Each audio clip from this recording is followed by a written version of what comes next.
안녕하세요. 저는 지긋지긋한 시댁과 이별한 후 화려한 싱글로 돌아온 30대 여성입니다. 요즘에는 이 채널에 올라오는 다양한 사연들이 제 인생의 활력소가 되어지고 있는데요. 기쁜 사연에는 함께 기뻐하고 화나는 사연에는 욕하는 재미로 열심히 듣고 있어요. 사실 집안일이라는 게 밖에서 보면 아무렇지 않은 것처럼 보여도 당하는 사람은 그게 아니잖아요.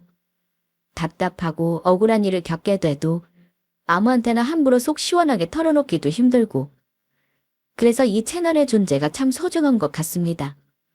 저에게도 누가 들으면 거짓말이라고 할 만한 황당한 사연이 있는데요.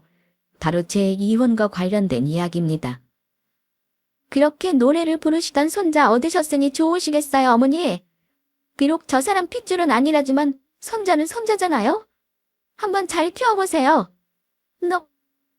네가 키어이? 날 죽이려고 작정을 했구나. 아이고, 아이고 내 팔자야. 결혼 생활 내내 저에게 아이 타령을 하며 사람 말라 죽을 때까지 절 닥달하던 전 시모와 낯짝 두꺼운 제 전 남편 이야기입니다. 한번 들어보시겠어요? 저는 대학 졸업하고 취업을 한 지 1년도 채 되지 않아서 결혼을 했습니다. 저는 결혼이 별로 급한 나이가 아니었지만 전 남편은 아니었거든요. 저와 전 남편은 8살 차이가 납니다. 사실 요즘 결혼을 천천히 하는 추세이다 보니 전 남편도 결혼이 그리 늦은 편은 아니었어요. 하지만 집에서 얼른 결혼하라며 어지간히 들볶이는 모양이었습니다. 나 아직 자리 잡은 지도 얼마 안 됐는데 좀 천천히 준비해도 되잖아. 꼭 그렇게 결혼을 서둘러야 할 이유가 있어?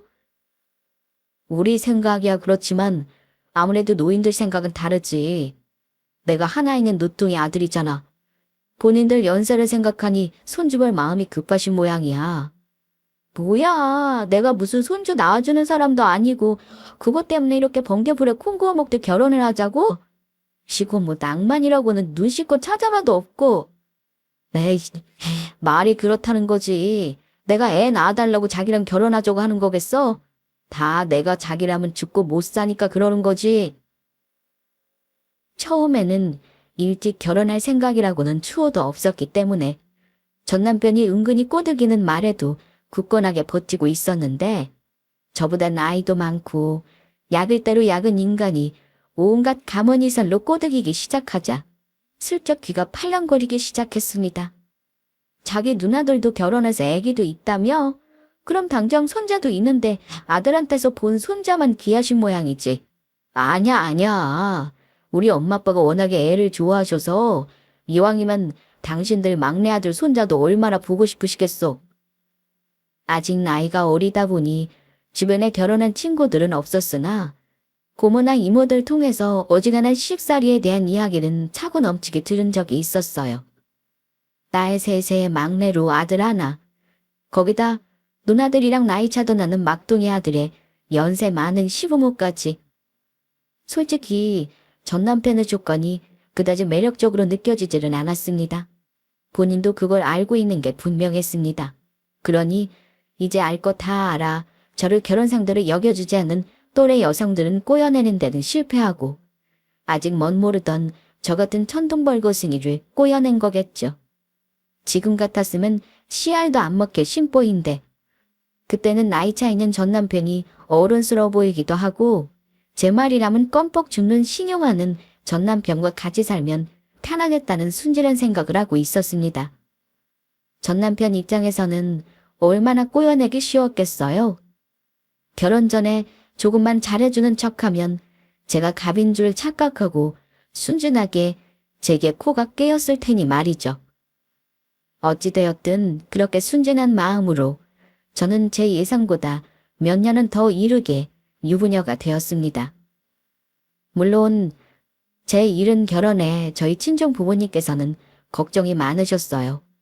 저야 속도 없이 제가 결혼 잘하는 줄 알고 의기양양했지만 그동안 살아온 지혜가 쌓이신 부모님 입장에서는 정말 어처구니가 없으셨을 겁니다. 제 딸보다 나이도 한참 많은데 모셔야 할 나이 많은 시부모까지 있고 위로는 누나가 셋이나 되었으니 앞으로의 제 고생길이 훤히 보여 속에서 천불이 나셨을 겁니다. 그러나 그때는 그런 부모님의 걱정마저 제 완벽한 결혼을 빛나게 해줄 조그만 시련 정도로밖에 느껴지지 않았습니다. 이제 우리 집 식구가 되었으니 너도 자손 생산에 힘을 써야 한다. 며느리로서 시댁 식구가 되면 그러는 것이 응당 자연스러운 일이 아니겠니? 무슨 조선시대도 아니고. 결혼하자마자 전 시모의 아이 닥달이 시작되었습니다. 누가 보면 저한테 손자 맡겨놓은 줄 알았을 거예요. 아이를 아예 낳지 않을 생각은 없었지만 저렇게 당연히 저를 제 집 자손 낳아줄 도구 정도로 말하는 태도가 영 거슬렸습니다. 전 남편은 나이가 많은 어르신이라 그렇다며 이해해달라고 했지만 저한테야 전 남편과 결혼한 거 아니었으면 평생 볼 일 없는 노인에 불과한데 제 뜻 다 꺾고 그래줄 생각은 전혀 들지 않았어요. 게다가 인사고과 평가가 코앞으로 다가온 시점이었습니다. 결혼하고도 저는 직장 그만둘 생각이 눈꼽만치도 없었어요. 제가 직장을 왜 관둡니까? 저 이만큼 가르치고 사람 만드느라 저희 부모님이 투자하신 게 얼마인데요. 거기다 저도 일 욕심이라면 누구에게도 뒤지지 않을 자신이 있는 사람이었습니다. 아이 가지려면 직장도 슬슬 정리해야 하지 않겠니? 일하면서 애 키운다는 여자들, 제 자식도 최선으로 못 키워내는 거 이 일 핑계 내는 것 뿐이다. 나는 그 꼴 못 본다. 어머니, 그건 그렇게 말씀하시는 건 좀 아닌 것 같네요. 저한테도 제 인생 계획이 있는데 무슨 제가 어머니 물건이라도 되듯이 그렇게 말씀하시는 건 아무리 어른이라도 실례세요. 그동안은 제가 어른이라고 참아드렸는데요. 요즘 세상의 대부분이 다 맞벌이 가정이에요. 지금 그런 부모들 다 싸잡아서 욕하고 계시는 거라는 건 알고 계세요? 그리고 제가 당장 일 그만두면 그 수입 저 사람이 혼자 감당 못해요. 그렇게 아이 원하시는데 막상 아이 낳아도 제대로 키워줄 환경을 못 만들어주면 그건 무슨 의미가 있나요? 앞으로 제 직장 문제는 저희 부부가 잘 상의해서 결정할 테니 더는 말씀 안 하셨으면 좋겠어요. 아니 이게 무슨 포르장머리? 저는 시모 말이 끝나기도 전에 전화를 확 끊어버렸습니다. 남의 집 귀한 딸 버르장머리 탓하기 전에 기본 예의는 지키셨어야죠. 무려 근무 시간에 걸려온 전화였어요. 결혼 이후 제가 무슨 자기 절친이라도 된다는 듯이 하루도 거르지 않고 전화를 걸어와 매번 똑같은 소리를 하시는 통에 결혼 3개월이 채 지나기도 전에 그만 미쳐버릴 지경이었습니다. 제가 처음부터 저렇게 날선 반응을 보인 건 절대 아니었어요. 처음에는 그저 내내 얌전히 대꾸해보기도 하고 근무 중이라 이야기 길게 할 수 없다며 돌려가며 전화를 끊은 적도 부지기수였습니다. 그런데도 전 시모는 제 사정 같은 건 아랑곳하지 않고 오로지 당신 하실 말씀은 무슨 일이 있어도 다 하셔야 했어요. 참을성이라고는 없고 예의도 눈 씻고 찾아볼 수가 없었습니다. 제가 당신 며느리이지 무슨 자기가 부리는 몸종도 아니잖아요. 예의는 아랫사람만 지켜야 하는 건 아니지 않나요? 이렇게 단기간에 사람을 질리게 만드는 것도 참 대단한 재주다 싶었습니다. 당신 어머니 정말 해도 너무하는 거 아니야? 나 일하는 거 뻔히 아시면서 도대체 이게 몇 번째야? 내가 당신한테도 분명히 얘기했지? 우리 부모님은 내가 커버할 테니까 당신 부모님은 당신이 제대로 커버하라고. 아니, 애초에 전화를 당신한테 거는데 내가 뭘 어떻게 하겠어? 남편이라는 놈이 제 어머니 때문에 생긴 문제를 나서서 해결하려고 하기는커녕 결혼한 지 얼마나 됐다고 슬슬 책임을 회피하려는 조짐이 보였습니다.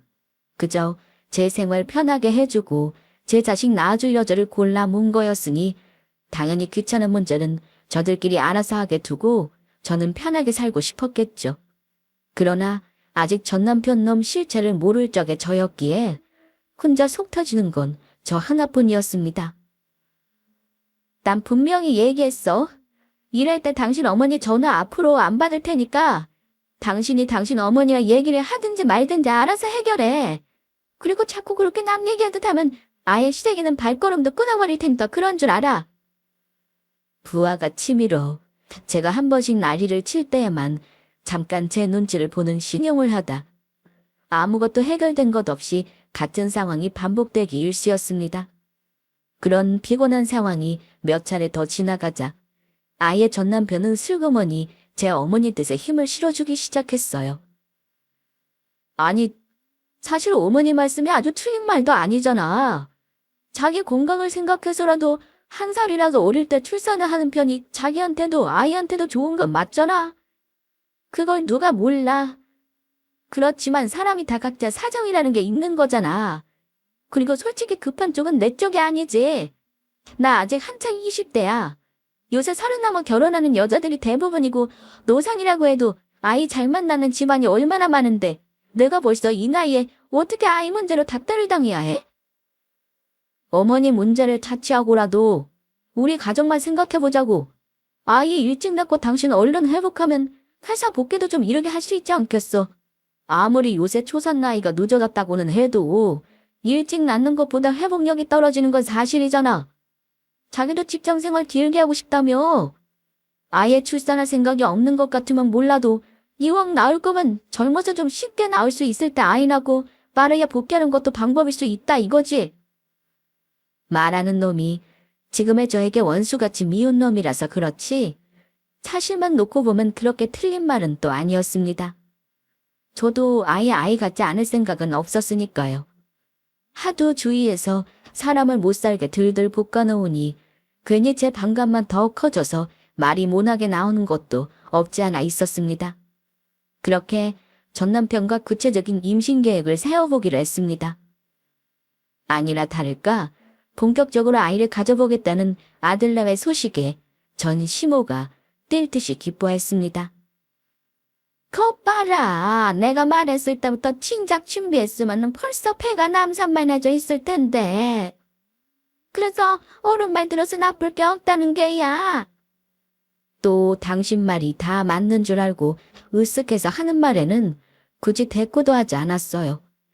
최대한 무대형으로 육아하는 게 그나마 제 속 덜 뒤집히는 일이라는 걸 그 즈음에는 차득한 참이었습니다. 처음에는 당연히 자연 임신을 시도했습니다.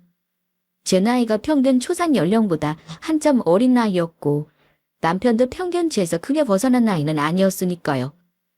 결혼 전에도 건강관리 차원에서 정기적으로 산부인과 검진을 받았을 때 매번 문제되는 곳 없이 건강하다는 의사 소견도 들은 적이 있었으니 자연히 쉽게 아이가 들어설 거라고 생각했습니다.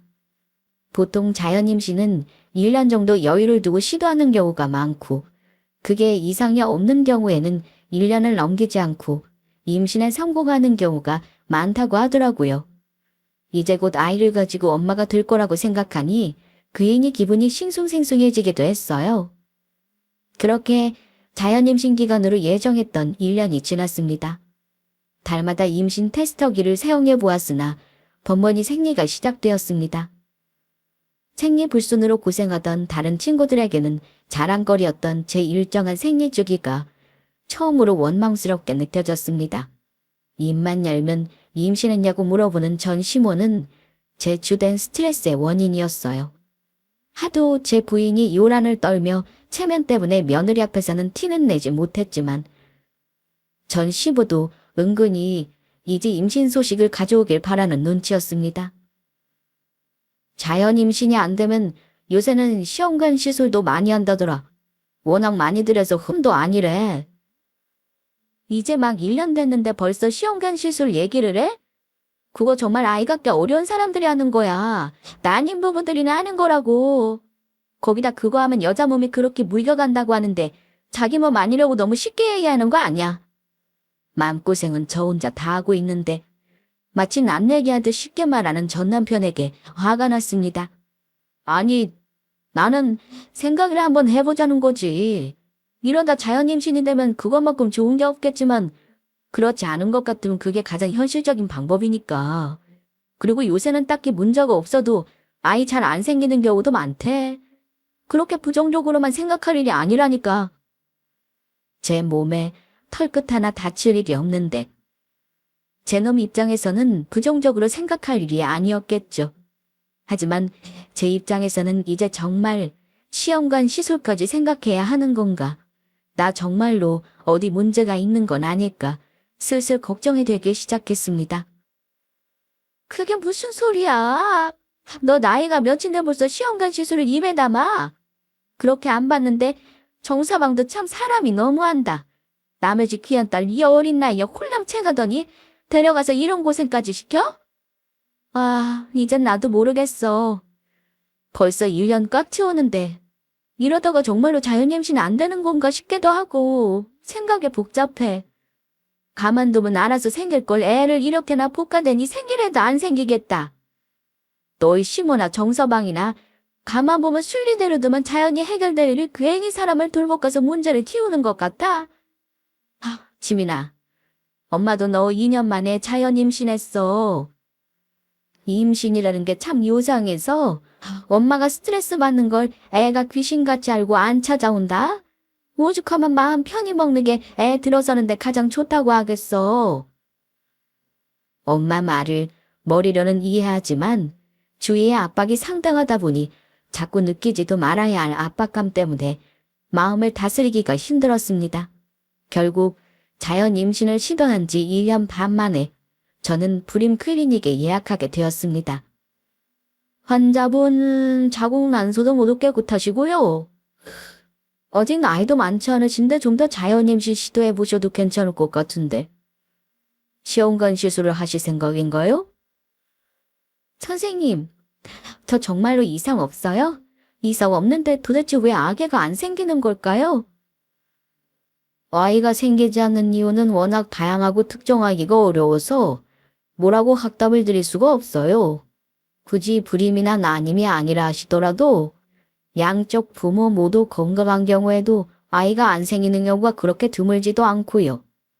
아직 완전하게 마음 결정을 하신 게 아니라면 다음에는 남편분하고 같이 오셔서 정밀검사를 한번 받아보세요. 이런 말씀 드리는 게 저희 입장에서는 조심스럽기는 하지만 요즘에는 산모 쪽이 아니라 아버지 쪽에 문제가 있어서 아이가 생기지 않는 경우도 제법 되거든요. 그 말을 듣고 보니 억울한 마음이 불쑥 치솟았습니다. 저로서도 그동안 그럴 가능성에 대해서 아예 생각해보지 않은 게 아니었으니까요. 분명 결혼 전부터 저는 산부인과 검진을 통해서 제 나름대로는 건강관리를 꾸준히 하고 있었어요. 그러는 와중에도 한 번도 문제가 있었던 적이 없고요.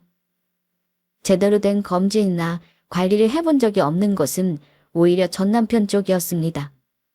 생각해보니 아이가 생기지 않는데 당연히 제 쪽에 문제가 있는 것처럼 얘기하고 저한테는 추워도 아무런 이상이 없을 거라고 여기는 것도 괘씸했습니다. 제 아내를 하자 있는 여자로 만들어 놓고 무슨 근거로 저는 멀쩡하다고 확신을 하는 겁니까? 한번 그런 마음이 생기자 전 남편 쪽에 문제가 있는 것은 아닐까 하는 의심이 사라지지를 않았습니다. 전 남편은 술도 많이 하는 편이었고 딱히 따로 하는 운동도 없었습니다. 식습관이 좋지 않은 건 말할 것도 없었고요. 나름대로 운동이나 식단 조절을 통해 몸매 관리를 해오던 저와 비교하면 건강에는 거의 손을 놓고 있는 거나 다름없었습니다. 논리적으로 생각해봐도 저보다는 전 남편 쪽에 문제가 있다고 생각하는 게 합리적이었습니다. 하지만 주제의 남자로서의 쓸데없는 자존심은 가득한 저 인간을 대체 어떻게 불임 클리닉까지 끌어내서 검사를 받게 할지가 고민이었죠. 수일의 고민 끝에 제가 내린 결론은 이러했습니다. 나 당신 말대로 시험관 시술 문의 한번 해보려고. 그래, 잘 생각했네. 근데 내가 이렇게 노력하는데 자기는 너무 아무것도 안 하는 것 같아. 뭐, 그게 무슨 소리야. 우리 둘 아이 갖자고 그러는 건데. 나도 항상 신경 쓰고 있지. 그치? 그러니까 첫 방문은 자기도 나랑 같이 가자. 요새는 부부가 같이 가서 상담받는 게 관례래. 자기 말대로 우리 둘 아이 갖자고 그러는 거잖아. 가면 관리 차원에서 우리 둘 다 기본검진도 받을 수 있다고 하더라고. 시험관 시술을 하더라도 여자 쪽뿐만 아니라 남자 쪽에서도 관리를 잘하면 효과가 더 좋다고 하기도 하고. 꼭 그럴 필요가 있겠어? 아이야 여자가 갖는 건데. 당신 왜 아까랑 말이 달라? 나는 내 몸 다 추운하는 거 감수하고 큰 결심한 건데. 자기는 고작 하루 가서 상담받고 검사하는 것도 귀찮아. 아니 누가 귀찮대. 알겠어. 갈게. 무슨 대단한 일이라도 해주는 양고는 전 남편이 밉살스러웠으나 어찌됐든 병원까지 꼬여내는 데에는 성공했으니 소기의 목적은 달성한 셈이었습니다. 그렇게 마치 처음 가는 것처럼 다시 불임 클리닉에 가서 이번에야말로 전 남편과 저 모두 필요한 검사를 모두 마쳤습니다. 오늘 검사 결과 나오는 날인데 자기 같이 안 가. 뭐 별일이야 있겠어? 잘 다녀와 자기.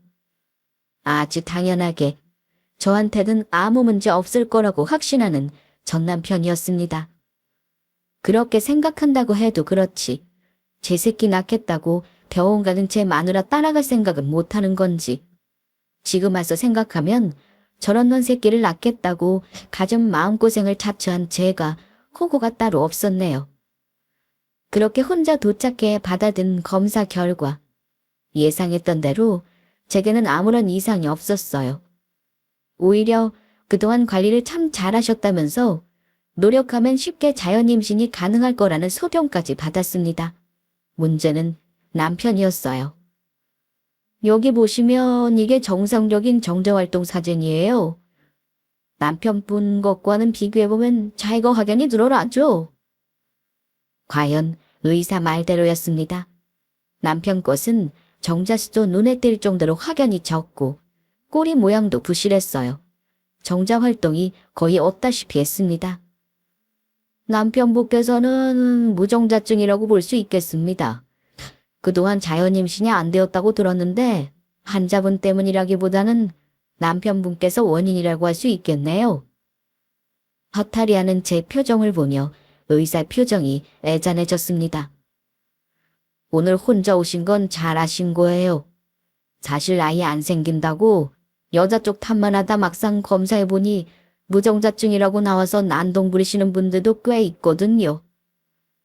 의사 말을 들어보니 이런 경우가 드물지 않은 것 같았습니다.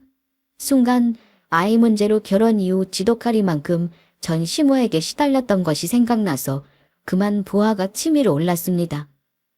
모자란 아들놈 때문에 남의 집 귀한 딸 고생시킨 걸로도 모자라서 저를 하자 있는 여자 취급하던 늙은이의 얼굴이 떠오르자 당장이라도 이 사실을 고하고 시댁을 쑥대밭으로 만들고 싶어졌어요. 하지만 그때까지만 해도 미련하게도 전 남편에 대한 애정이 완전히 식지 않았습니다. 집으로 돌아가는 길에 이 소식을 전 남편에게 전하는 게 맞는 일인지 심각하게 고민이 되었습니다. 제가 아니라 남편에게 문제가 있는 거니 저희 부부에게 아이가 생길 일은 이제 없었습니다. 만약 제가 자궁이나 난수에 문제가 있는 거였다면 치료나 시술을 통해 인공적으로라도 임신을 시도해 볼 수 있었겠습니다만 애초에 그것도 시가 있어야 가능한 것 아니겠어요? 시험관 시술이야 저희 부부한테는 애초에 해당 사항도 되지 않는 얘기였고 그렇다고 정자를 채취해 착상을 시도하기에도 남편이 무정자증이라는데 방법이 없었죠. 저 또한 결혼을 안 하면 안 했지. 결혼하고도 아이 없이 살게 되리라는 생각은 해본 적이 없었기에 당황스러웠습니다. 전 남편과 함께 사는 이상 제가 제 피가 섞인 아이를 갖게 될 일은 없을 테니까요. 그렇게 생각하니 이 일의 무게가 결코 가벼운 일이 아니구나 하는 생각이 들었어요. 그동안은 본인에게 문제가 있다고 생각하지 않았으니 임신 문제가 그리 심각하게 받아들여지지 않았을지 모르나 불임의 원인이 자신인 걸 알게 되면 전 남편이 너무 힘들어하지 않을까. 저는 그만 고향이 생각하는 쥐꼴이 되고 말았습니다. 잘 다녀왔어? 병원 와서 뭐래? 별 이상 없대. 당신도? 나나 당신이나 전혀 문제 없대. 아직 내 나이도 젊고 자연임신 시도해봐도 나쁘지 않을 거래.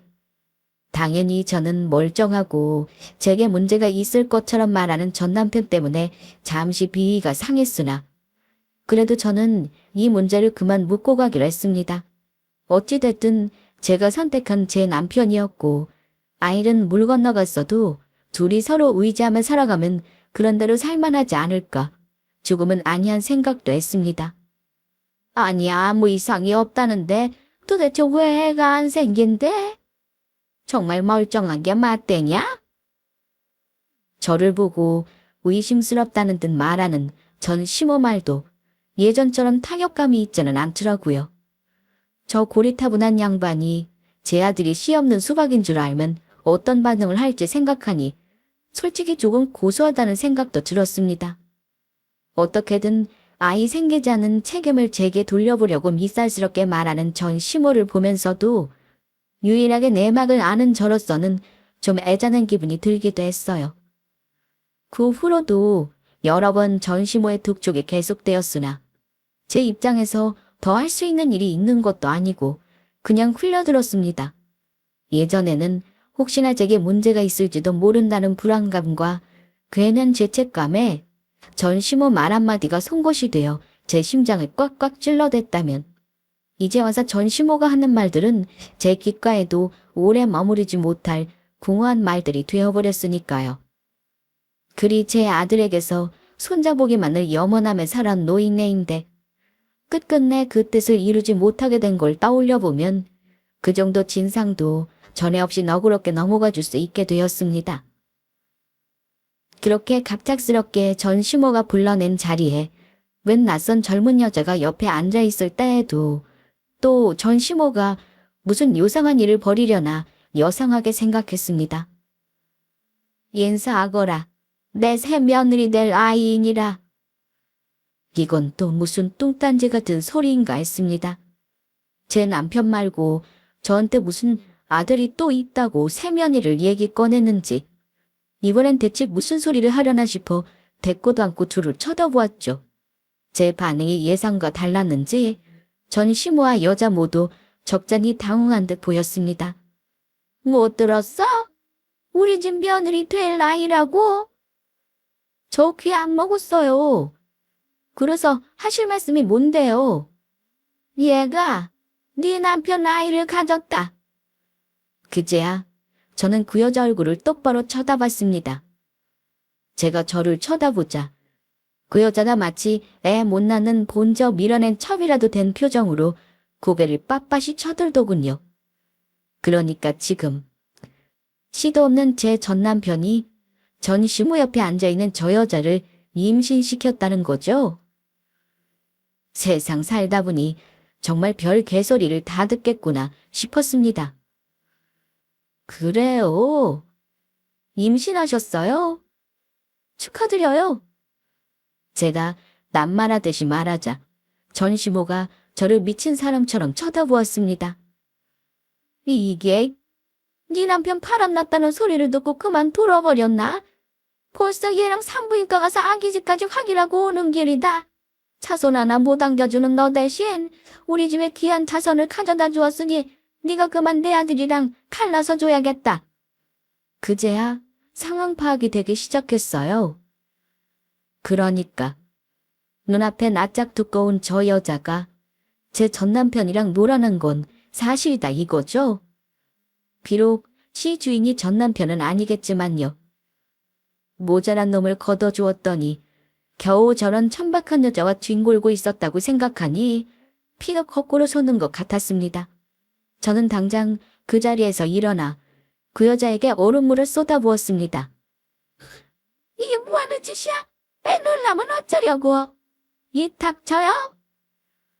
마치 저를 잡아먹을 듯한 기세에 전 시모가 움찔했습니다.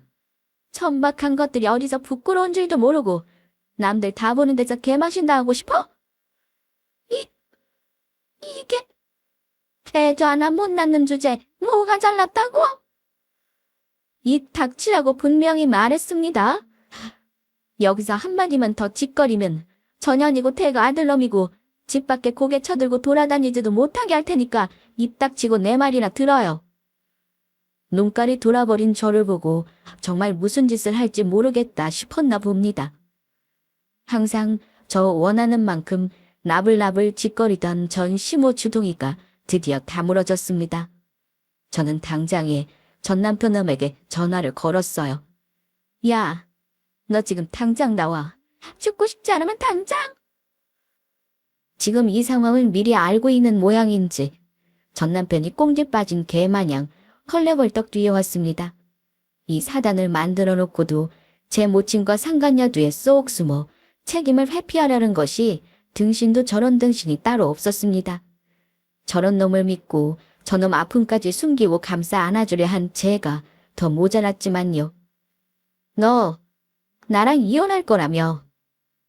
저랑 내 얘기를 하는데도 우물쭈물 대답도 못하는 놈을 보자 굳이 저런 것들로부터 제 결혼 생활을 지켜내야 할 의지가 생기지 않더군요.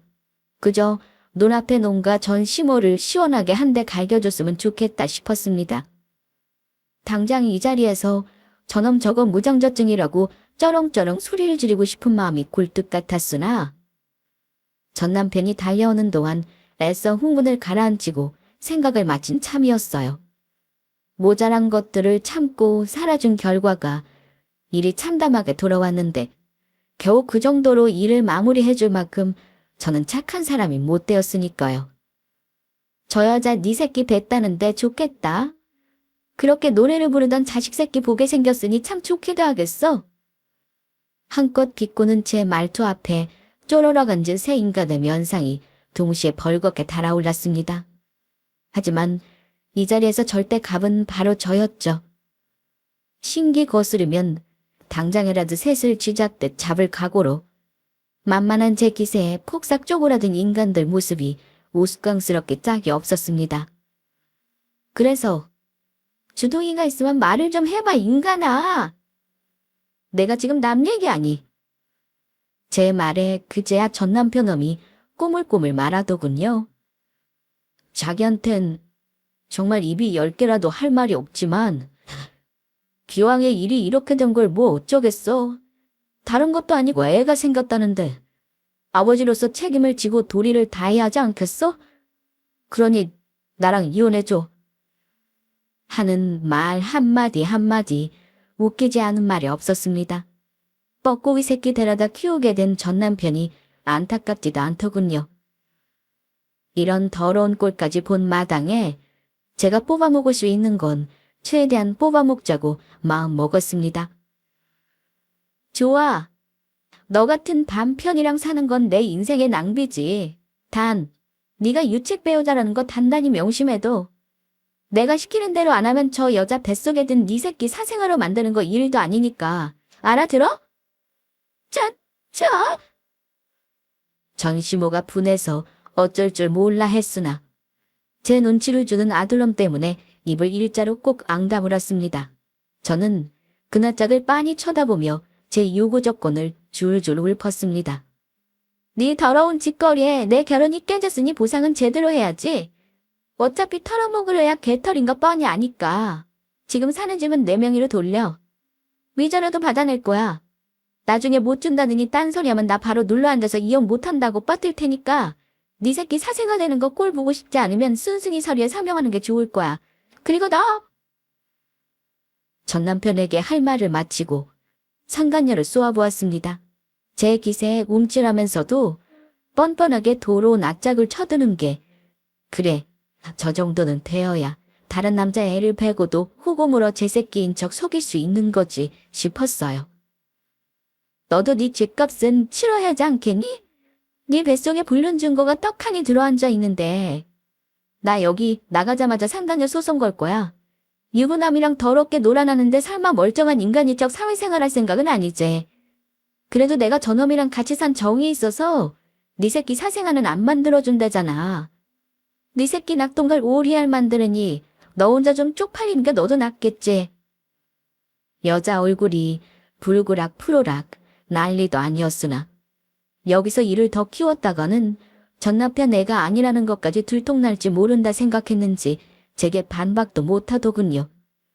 독하다, 독해. 독한 걸로 치면 자식 새끼 쓰레기밖에 못 키운 할머니가 더 독하죠. 이제 심어도 아닌데 괜히 개소리 못해서 사람 열 오르게 하지 말고 저것들 내 눈앞에서 싹 치워요. 머리털 싹 뽑히고 싶지 않으면. 그렇게 새 인간이 씩씩대며 우르르 자리를 뜨고 나자 그제야 긴장이 풀렸습니다. 분한 마음에 저들 앞에서 기세 좋게 떠들어대기는 했으나 이게 보통 일입니까?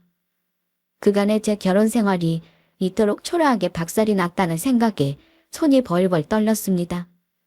저는 그 길로 저희 친정으로 들어갔어요. 친정엄마 얼굴을 보자 그제야 참았던 눈물이 후두둑 쏟아졌습니다. 어머, 예치민아, 너 왜 이래? 대체 무슨 일이야? 엉엉 울며 방금 겪은 일을 말하는 저를 보며 엄마 얼굴이 금방이라도 무너져 내릴 것 같았습니다. 처음부터 그리 못마땅히 한 사위였는데 제 잘못된 선택이 엄마 가슴에까지 대못을 박았다는 생각에 죄송한 마음을 금할 길이 없었어요.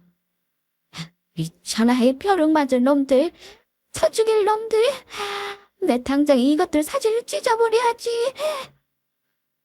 당장이라도 시댁에 쳐들어갈 기세인 친정어머니를 막았었습니다. 그러고는 말했죠. 엄마, 사실 나 엄마한테 얘기 못한 게 있어. 그러고는 병원에 전 남편을 끌고 갔던 일부터 저 이외에는 세상 그 누구도 모르는 놈의 비밀까지 술술 털어놓기 시작했습니다. 말을 하면 할수록 엄마 얼굴이 경악으로 물들었습니다.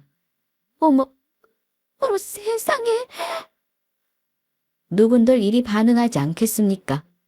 지어냈다고 해도 이렇게는 못지 않았을 거예요. 하지만 그 덕에 제게는 그 인간들에겐 날릴 결정타가 하나 더 남아있는 셈이었죠. 이미 뜯어낼 수 있는 건 다 뜯어내기로 합의 봤어. 곧 죽어도 제 새끼 사생아 만들기 싫을 테니 제놈도 내 말대로 하지 않으면 별 수가 없겠지. 상간녀 소송도 바로 시작할 거고. 하지만 이건 겨우 시작일 뿐이에요. 그 여자애 태어나는 날, 그때가 진짜 하이라이트지. 이를 뿌듯하는 저를 보며 저희 엄마도 함께 전의를 불태웠습니다. 이혼은 제 계획대로 작작 진행되었습니다. 그 상간녀 배가 부를 테니 저들 입장에서는 하루빨리 이혼을 마무리해야 했습니다.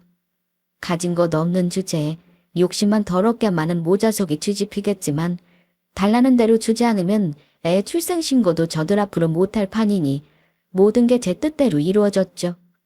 상간녀 소송 역시 마찬가지였습니다. 알고 보니 여자는 남편 회사 근처에서 카페를 하던 여자더라고요. 동네 장사 소문이 한 순식간이니 둘의 불륜 사실 또한 금세 퍼져나갔습니다. 제가 원하던 대로 여자는 결국 카페를 폐업했습니다. 뭐고 출산도 할 테니 어차피 길게 할 수 있는 일은 아니었겠지만요. 그렇게 저는 위자료의 제3구 날에 상간녀 소송까지 챙길 건 다 싹 챙겨 이혼하는 데 성공했습니다. 이혼이 마무리되고 나니 오히려 마음이 좀 차분해지더라고요. 아마 그대로 쫓겨나듯 이혼하는 걸로 끝났더라면 속에서 천불이 났을 일이었겠으나 제게는 아직 결정적인 한 방이 남아있지 않습니까? 그 생각을 하면 자다가도 고소해서 벌떡 일어날 정도였습니다. 배신감이 컸던 만큼 아직 복수할 수 있는 기회가 남아있다는 생각은 이혼 후 마음을 추스르는데 큰 원동력이 되어주었습니다. 드디어 제 귀에 그토록 기다리던 소식이 전해졌습니다. 새벽에 그 여자가 출산을 하러 인근 산부인과에 입원했다는 소식이었습니다. 이 동네 사정이 빤해서 한 달이 건너 하나면 온 동네 소식을 다 알 수 있었습니다. 물론 이렇게까지 자세한 소식을 전해들을 수 있었던 건 동네 마당발인 친정엄마의 도움이 컸지만요. 그렇게 대망의 아침이 밝아오고 결전의 날이 다가왔습니다. 저는 준비한 것들을 모두 챙겨 사람들이 가장 많이 문병을 올 만한 시간대를 골라 집을 나섰습니다. 곁에는 저희 친정엄마도 함께였어요. 가는 길에 산부인과 꽃집에서 가장 크고 화려한 꽃다발도 하나 골라 샀습니다. 새 생명이 탄생은 기쁜 날이잖아요. 그렇게 저희는 상간녀의 병실 앞에 서서 숨을 골랐습니다. 엄마와 눈을 한번 맞히고는 저는 병실 문을 덜컥 열었습니다. 축하드려요. 오늘 출산하셨다면서요. 화사한 원피스를 입고 품에 꽃다발을 가득 안고 등장한 저를 보고 상간녀와 전 남편, 시댁 식구들이 전부 기함을 했습니다. 아이 탄생을 축하하겠다고 온 가족이 다 모인 참이었어요. 저쪽 구석에 상간녀 부모로 보이는 사람들까지 있더군요. 전 시모와 전 남편은 제 옆에 대동한 친정어머니를 보고 그만 사색이 되어 있었습니다. 뭘 그렇게 귀신 본 것처럼 놀라고 그래. 축하해주러 온 사람 무안하게. 시민아, 이러지 말고 나랑 나와서 얘기해. 응? 제 팔을 잡아 끌려는 전 남편 뺨을 저희 엄마가 있는 이껏 후려쳤습니다. 어디 그 더러운 소를 남의 집 귀한 딸한테 갖다 대, 이 더러운 놈이? 아이고, 내 아들을 왜 때려? 좋은 날 이게 무슨 주택이야? 그러게요. 오늘 너무 좋은 날이네. 회사 는다고 고생했어요. 저를 보며 활짝 웃는 제 모습에 상간녀 낯이 허옇게 질렸습니다. 아무래도 상황이 심상치 않다 싶었겠죠.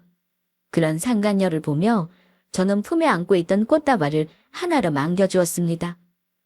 엄마가 되신 걸 축하드려요. 근데 아이 아빠도 출산 사실을 알고 있나요? 제 말에 순간 병실 공기가 싸하게 가라앉았습니다. 상간녀 입술이 벌벌 떨렸습니다. 무슨 지금 정신 나간 소리를 하는 거야? 이 아빠가 옆에 떡하니 있구만. 어머니, 지금 무슨 소리 하시는 거예요? 저 사람이 어떻게 애 아빠가 돼요? 그 말과 동시에 저희 엄마가 들고 있던 서류봉투에서 서류를 꺼내 전 시모 얼굴에 집어던졌습니다. 허겁지겁 전 시모가 주워든 그 서류는 전 남편의 불임 클리닉 검사 결과 기록지였습니다. 처음에는 뭔가 제대로 알아보지도 못해 허둥대던 전 시모가 서류를 낚아챈 제 아들놈 얼굴에 빗기가 싹 가시자 뭔가 잘못돼도 단단히 잘못되었음을 깨달은 모양이었습니다. 이게 도대체 무슨 소리야? 이게 무슨 소리냐고? 멍청한 행동만 골라서 하더니 정말로 멍청이가 되어버렸나. 이제 글도 제대로 못 읽겠어? 너 무정자증이라잖아.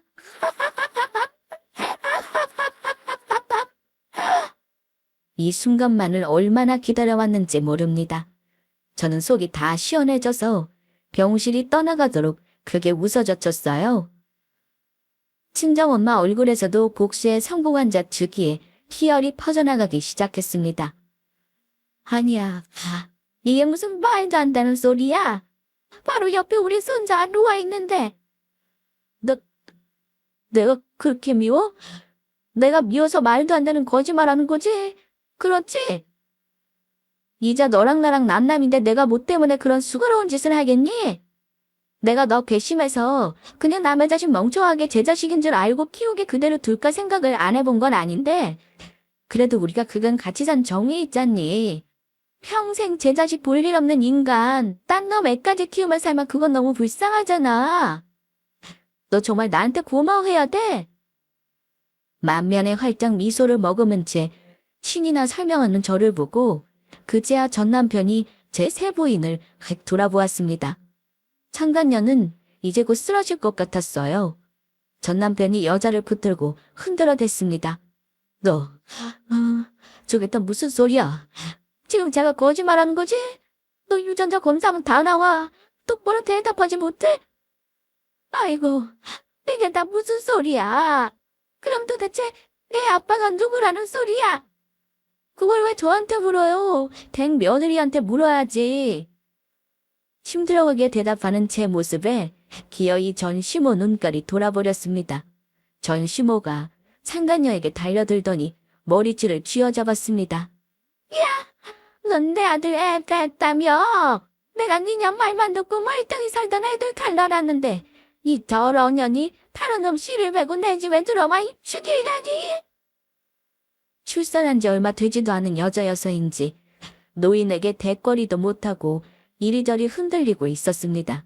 그 모습에 상간녀 부모로 보이는 사람들이 기겁을 하고 달려들었어요. 왜 이래요? 나오세요. 우리의 출소라지 몇 시간도 되지 않았는데 이걸 나오세요. 에이, 저승일 놈들. 니들도 다 한 빼지. 자년 셋 앞에서 투자라면 우리 집 똥까지 다 빼먹어놓고 니들 처음부터 착조하고 애들한테 접근한 거지. 이 더러운 사기꾼 새끼들아. 전 시모가 한 손에는 상가녀 머리채를, 한 손에는 상가녀 어미 머리채를 잡고 정신나간 여자처럼 흔들어댔습니다. 그 소란에 경실 주변의 사람들이 웅성웅성 모여들었습니다. 제 무정자증 결과지를 손에 쥐고 망연자실한 전 남편 놈과 한덩이가 되어 헝클어진 전 시모와 상가녀 모녀, 그리고 그 광경을 얼빠진 채 지켜보는 시댁 식구들까지.